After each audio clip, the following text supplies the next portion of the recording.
It's the Tommy Sandhu Podcast, and we have on the brilliant Yuvraj Walmiki, who is a national Indian hockey player. And of course, we're here powered by Bharat and GoDaddy. Nikhil's here. Nikhil, this guy again, he's entrepreneurial in every way. The chat that you're about to hear, don't you think? I mean, like, he's doing so much for the sport, for the game, beyond him as a player. Yeah. You know, look at his story, how he wanted to, how did he get into hockey and how did he want to be so famous, right? There's that entrepreneurial zeal there because he saw, something with somebody else, and that drove him. And then also about his focus on education, right? How constantly that's played a very pivotal role in his, not only in sports, but also in his academy, which he has started. Yeah, it's exciting times for hockey. It's exciting times for the game.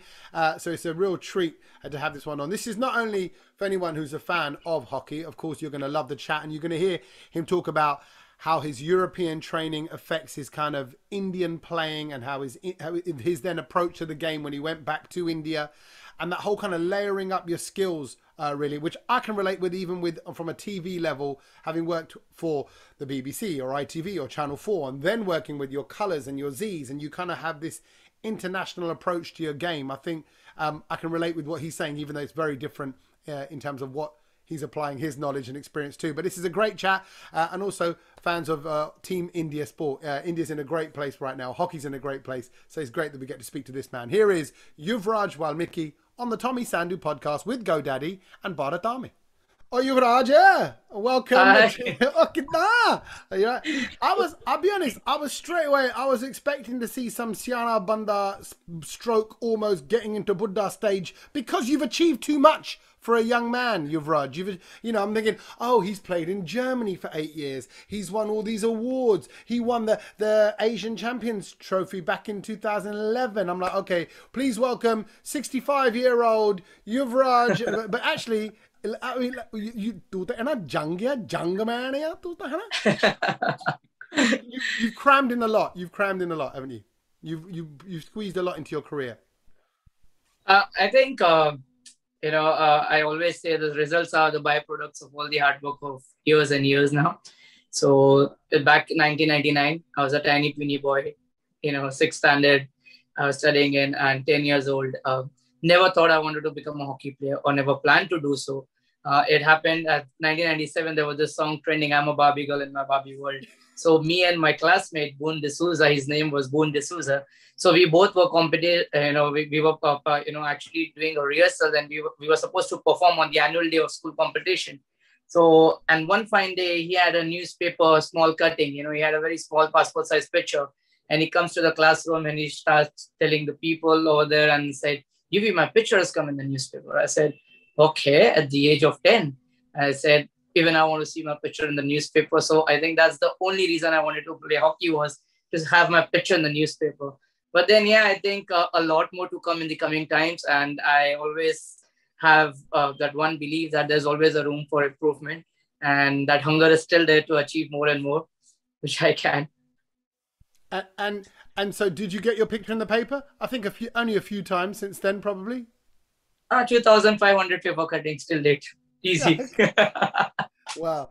And it's like, look, you've got your trophies, you keep your achievements. Is it nice to kind of be reminded of your achievements? Is that a part of you doing what you do? Because I think it's nice, like you said, to keep all those little moments. I think these are the motivations, I think every morning when I get up, I look at the trophies, and the trophies are right, near my bedroom. So when I get up, I see the trophies. So I think it's a sense of motivation that I get every morning. That, sorry. That's all right. Sorry. Yeah. So it's like a sense of motivation every morning that I want to go there and do my best. And I have a very strong belief that, I always make sure that, in my entire career, it's been 22 years of playing hockey. I always say that, I want to get better from Monday to Tuesday to Wednesday. So the competition, it's with myself, not with the others. And probably that's one of the reasons I always keep saying that, I'm the best. And because I believe in so, and I always tell to all the youngsters back in Mumbai where I train the young kids, I said, once you believe in something, you're already halfway there. You should be always believing that what you do. And bottom line is, are you happy doing it? If you're happy doing it, if you're happy playing hockey, continue to do so. See, that's nice. That self-belief is nice. That focus is nice. And actually, what also helps is that you are top of the game. You are one of the best in your field. And hockey as well. It's in a good place right now. You know, having recently won bronze in Tokyo, the sport is in a healthy place, and that's always nice, isn't it? 100%. I think it was a long wait for 41 years, and post that India got a victory, and I think this is the right time to get the game at the global level in terms of marketing as well. I think that is what lacking in India has been years now. They've been performing really well. I think that medal was much needed of the hour.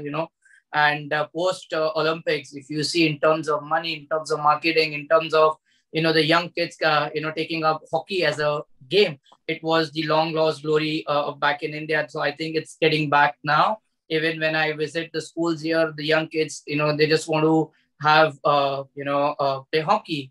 And the best part about the mentality back in India right now is during the entire Olympics, even whether it was women's, men's, or any sport for that matter, the current Prime Minister, Narendra Modi, was, personally talking to all the individual athletes as well. So, the young generation right now, have that faith that, if I also want to go for India, and humse bhi shayad, Prime Minister baat kare, and that achievement. And after, for example, Neeraj Chopra at the age of 21, getting a gold medal for the country. And, then he becomes 450 crores per man, with so much money. So, India has a lot of money in terms of sport, but then now it's time for the revival of hockey, I feel, and I think we're on the right track. And with the foreign coaches coming in and, showering so much of experience and making sure that India, start achieving medals at the big stage. Yuvraj, you mentioned, I just came from Bhubaneswar, and I was very pleasantly surprised. I'd gone for a rugby tournament, with under 18. But then I looked at the facilities for hockey, right? I mean, Odisha has been a role model in really transforming the hockey scene in India. Tell us about how much impact that has made, right?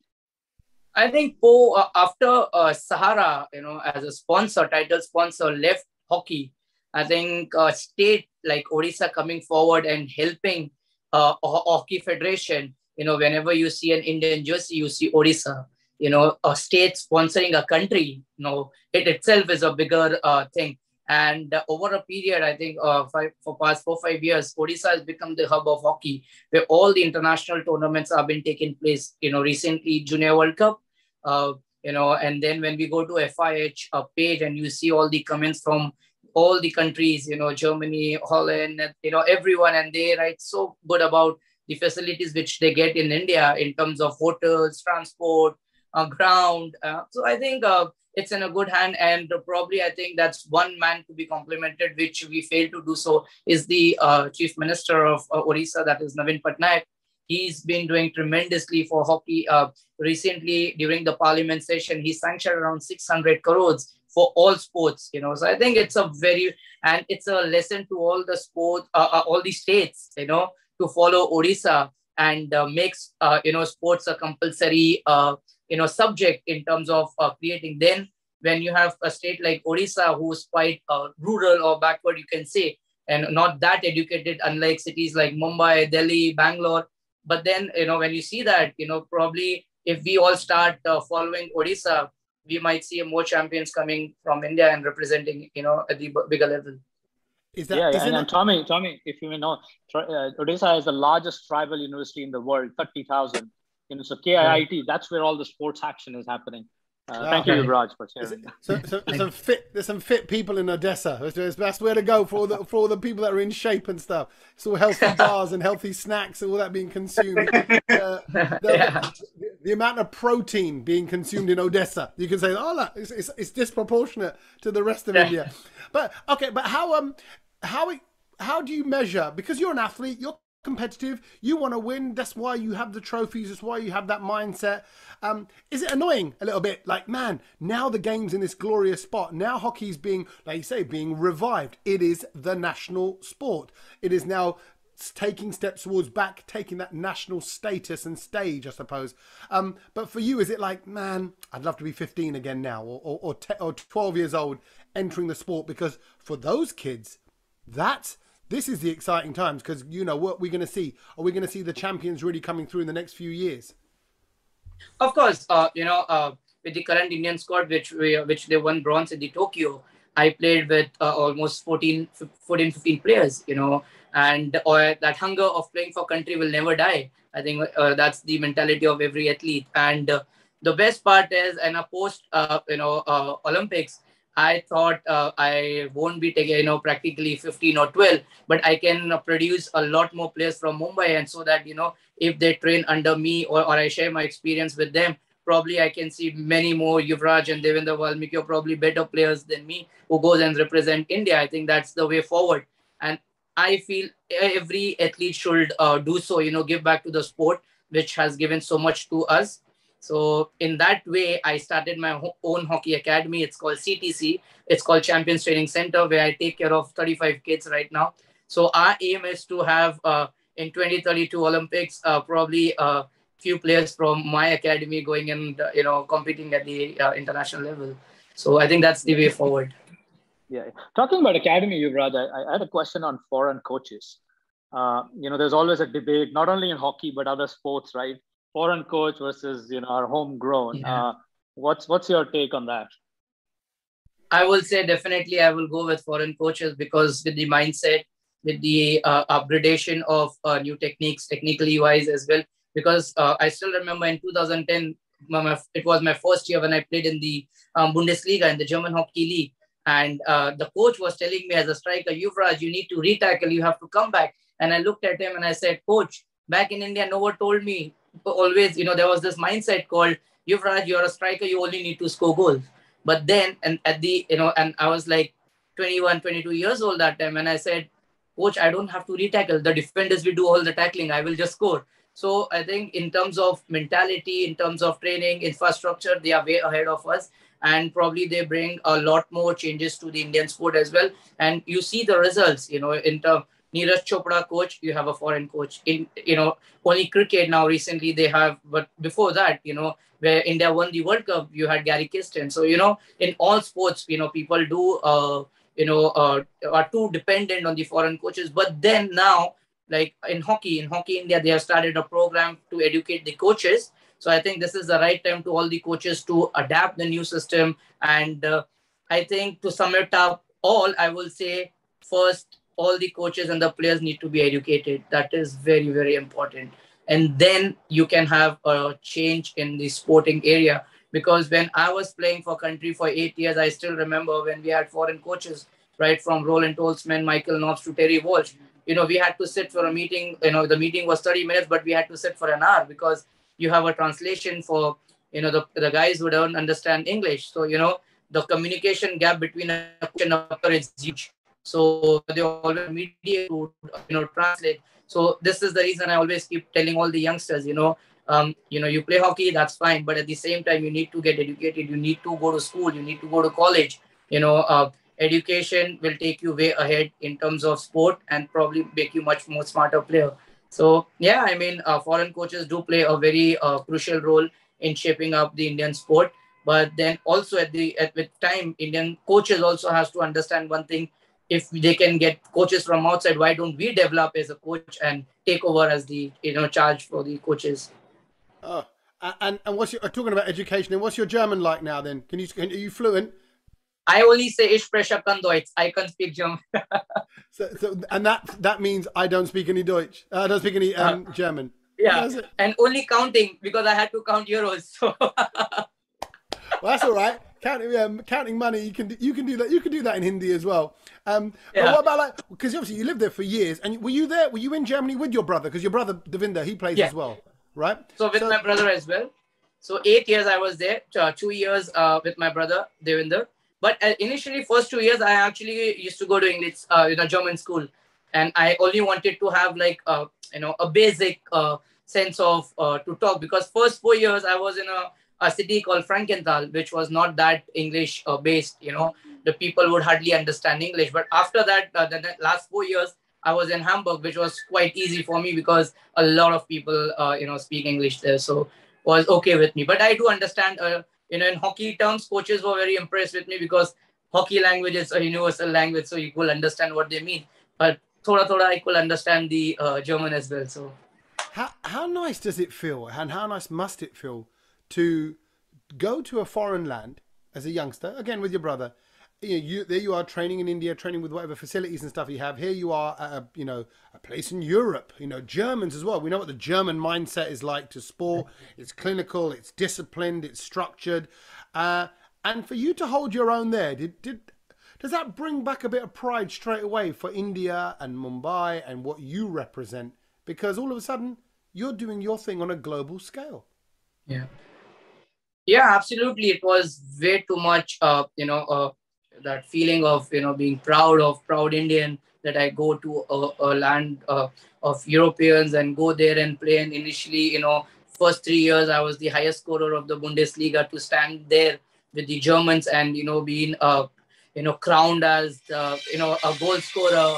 Uh, and after that, I will say. Germany has always taught me to be independent. This is one thing I learned from Germany, because in Mumbai I never even knew how to make chai or coffee. Honestly, because I was all dependent on my mom. But in it, the first year when I went there, first week I was only having burgers because I didn't know how to cook. And then one fine day I called my mom and I said, I'm on an international call. Please tell me how to make rice dal and please tell me fast. And she was explaining me quite aram, say, first you need to boil. I said, no, mom, please, faster. I'm writing it down. So I wrote everything, like wash the rice, then put it on a water, steam it, blah, blah, blah, blah. And then first 3 days, it's all burned. But still I was eating because I made it. But now I'm a pro chef. I can cook chicken, biryani, chicken curry, rice, dal, anything you say. So, in that way, I learned to be independent and also to adapt the culture of German and also the playing style. Because usually in a formation in India, which we play as a technique, tradition hockey, it's 5-3-2-1 style of hockey. But in European, they have a different set of pattern to play. So I think I learned a lot of new styles to play. And one thing that stood out for me, getting me into the Indian team, was first 2010. I still remember I was dropped 17 times from the junior Indian team. 17 times. I was never been picked. So one fine day, Sandeep Singh, the famous hockey player, he recommended me to go and play in the German Hockey League. First year I went there, 17 goals I scored in 10 games. I came back and there was a national championship happening back in India. And somehow I got selected in 110 guys. And we had imagine 110 all senior players, Deepak Thakur, Prabjot Singh, Rajpal, crazy players, and I never thought I will ever get a chance to, being part of wearing that India jersey. But you won't believe, first they shortlisted from 110 to 48, I was there. 48 to 30, I made it. And then my first tournament. And I still remember we had a foreign coach, Michael Knox from Australia. He came up to me and in 2010 and in 2014, India started doing the 3D skills, the air dribbling. And in 2010, I used to do it. And he called me. I said, hey, tiny boy, where are you from? I said, I'm from Mumbai. And how can you do all this? I said, I was in Germany for 3 months. Oh, that's the change. So, that small details, got me into the team. And at the age of, 21, when I was in 2010, I used to do 3D skills. And everyone in India was shocked. Hey, who is this Chotu? Who's dodging, passing everyone. So I think Germany played a huge role in shaping my career. And, playing 8 years continuously, it's been a huge, credit to myself and to the coaches back in Germany who have helped me grow immensely, as a player. And there, as you said, it's very, very much discipline. Off the field, you do whatever you want, but that 2 hours on the field, they will make sure that they rip you apart. They will make sure that you cry for every single ball, So I think in that way, professionally, it helped me a lot.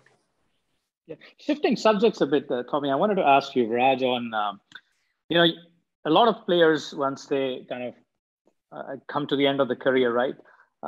Now what, right? And you've gone this academy route, which is really being an entrepreneur, right? Now you're taking what you did and now you want to give it back, but through some sort of a venture, right? I mean, How do you think of academy and how do you find that transition, right? Because now you're kind of running a business in some sense, though it's your passion. Right.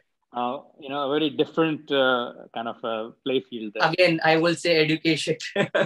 So I think that mindset of, being into a metro city like Mumbai, and you want to do something for hockey. I have never said this before on any of my live or recording ever in my life. But there is one more thing which I do, me and my brother, we take care of 140 kids. So in short, we have adopted a village in Nasik. It's in Sangamnagar. It's a very rural area where they don't even have a ground. They play on a mud ground. So, and over there, one of the ministers just allotted a land and I take care of 140 kids. So one of my huge fan, he thought of starting an academy with 2 players. I still remember in 2017, there were only 2 players.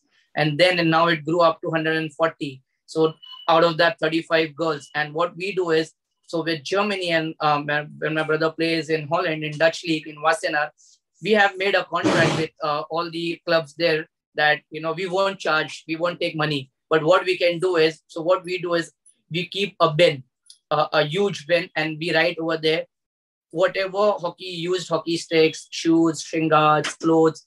So you just dump it there. So they all, by the end of the league gets over after 3 months, it gets up to 40, 50 hockey sticks. And then I, pay money to the customs and I get it to India. So this is the way, it's kind of an exchange program where I try to help the 140 kids in Nasik. It's one of the village in Maharashtra, and 35 kids in Mumbai. Because I feel until and unless, you don't start giving to the sport, we won't produce much champions. And I live with a very small, mindset that living isn't giving. So the more I give, the more I live. So this is what I, personally think of.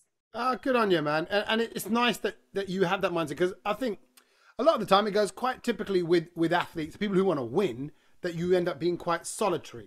It's like, it's about your results, your trophies, your wins. So for you it's even coming across now, you've got this care about the game. I know you do your TED Talks. I know you do your, the kids that you're looking after. There's like a broader love, almost like a politician's love for a nation. Right. It's also that approach to your sport. Is that, could that be because of your brother? Because you're a team in this. I know you and your brother you're super close, right? And is it because you don't have a solitary mindset? Is it always, there's me and Devinder playing hockey? Is there a team element to your individuality? Right. I think that one thing which I feel very strongly is, like recently in Tokyo Olympics, there was not even one player from Maharashtra. Forget about Mumbai, the entire state. So, that gets that hits us, so like 2004 in Athens Olympics, after that, there was not even one player from Maharashtra or Mumbai to go and represent India. Then I started in 2011 until 2018, 17, 18. Then 2015, when my brother made a debut, we both played India together, and it was a history created. In the state, there were 2 brothers played together and scored in the same game against Poland.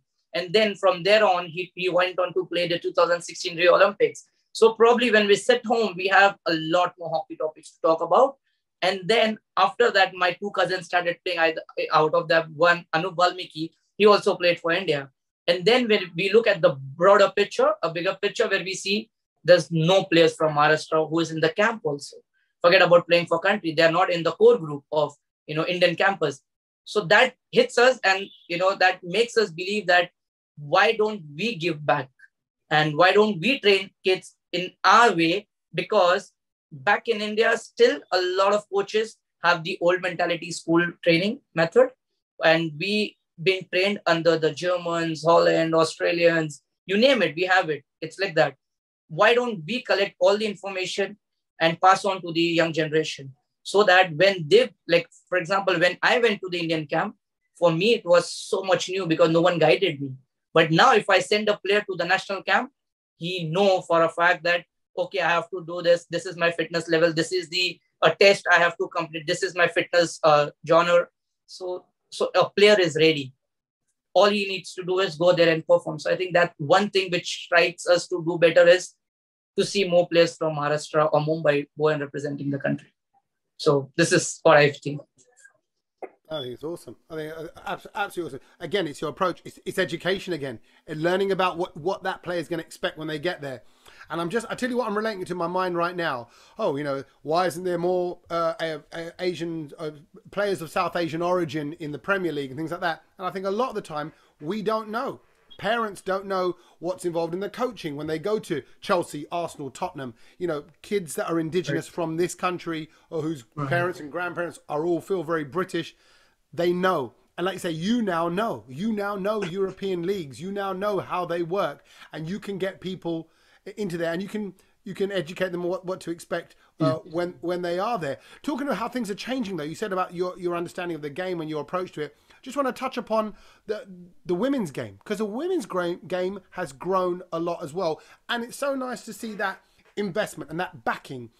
Sorry, I'm going to broaden this out to barriers. There's barriers that we've been talking about, barriers of entry from, like you say, Maharashtrian players that weren't getting into this team. There's barriers for women. There's barriers for British Asians not getting into Premier League sports or even into cricket on a national scale. Right.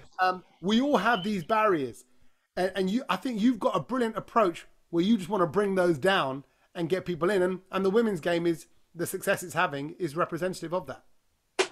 I think let your stick do the talking. I think that's very better way to put it up. And especially in a country like India, where women are being, kitchen oriented, that's the mindset. You're not allowed to step out of the kitchen. You're only made to cook food for your husband, father, or whatsoever. Things have changed drastically. And I think with the Indian women's hockey team performing at the Olympics, it's way, way, way beyond bronze medal. I think it's much more bigger than the bronze medal, even though hockey men's won the bronze, but the reception and the amount of love and blessing which women's got, I think it was incredibly and much needed of the hour, because no one wanted to be a hockey player in for example, in Mumbai.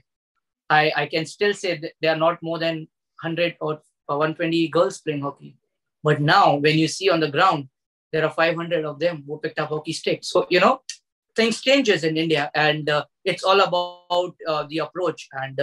And when you see sport at a bigger picture, when you see PV Sindhu getting medals, 2 back-to-back medals for country, both Olympics, Rio and Tokyo, amazing. Saina Nehwal, you have such amazing athletes, Duty Chand. So that is that one thing, and especially the Indian government, the way they are doing for the women is, getting them a police officer job, which I think they will never ever get even after studying, So getting a higher ranking, a deputy commissioner or police ranking, and the amount of money which they are showering to the Indian women, I think it's incredible, and it is needed. And when you look at the fitness level of the Indian women team, they have been exceptionally well. When you see at the Olympics, for example, the Australia game, where they just won 1-0, and they scored in the first quarter, and to defend, team like Indian women to defend 45 minutes Australian women, it itself is a big win, So I think that small details of the game, which has got, incredibly at the highest level. And for example, recently last week, Rani Rampal, the captain of the Indian women's team, she was there on the Forbes magazine first page, things get there, and India is a country where, magic happens. And the women's, honestly, in Mumbai, when I see, I'm amazed that they want to play hockey. The small kids come up to stadium and they say, who is the one who's taking coaching? I want to play hockey. So I think that itself is a bigger success for every one of us. Yeah, and I'll give you an example, Tommy, just to women's these recent, the bronze medal thing, right? My son wanted to play hockey. I went to 5 sports store, and none of them had a hockey stick. I'm like, you have cricket bats, you have gloves. I mean, no hockey stick, and so on. And the minute this happened, right, the women's performance, next day, everything was stacked up, right? I mean, it's just the magic of inspiration when this happens is brilliant. 100%. Because, and also that one thing I have been I keep telling to all my, the politician friends, they happen to be my friend. I always tell them, make sports a compulsory subject in school. And then only you will see a lot more champions, because we have back in India, we have this period called PT. So, it's good for nothing. So I think rather have make sports a compulsory subject. So he or she has to pick up a sport, even though it's an outdoor or indoor sport, but they have to play 30, 45 minutes every day. So, in that way, they will get a sense of responsibility that I want to go out and play a sport. And then probably from that fun, it gets to a passion thing, and the passion, then it becomes to a bread butter, so that's how, the things changes. I love it. Yeah, and if you remember, Yuvraj, in school, if you were being punished, then you asked to run. So the mindset used to be, given the punishment of, do daud lagao, and I think that's changing now, right? Now it's not a punishment, it's a pleasure. And then, it's a pleasure. It's just, because it's to get rid of the, subject like history, math, science. So it's like better to go out there and play a sport. So I think that has to be very important, to have sports in every school.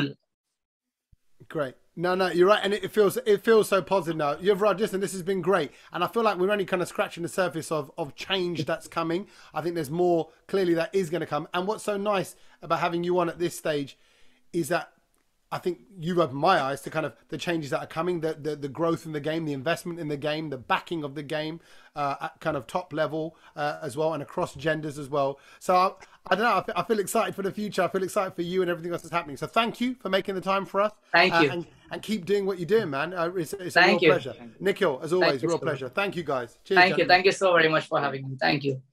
Hey, before you go, have you hit subscribe to the podcast yet? Have you done that? You should. Have you also started following the Tommy Sandhu Podcast on social media? That's on Instagram, on Twitter, and on Facebook as well. Do it! Do it! Because then, when those annoying little notifications pop up with the random stuff that you've agreed to let into your life. Okay, delete those. Let some Tommy Sandhu joy in. I'm going to be talking to the good people. I'm going to be having some fun chats. Why not have those on a daily basis and get the notifications as well? All you got to do is hit subscribe and like and follow, and it's free.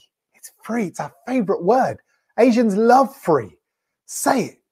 It's free. Oh, it feels good. Go on, do it now.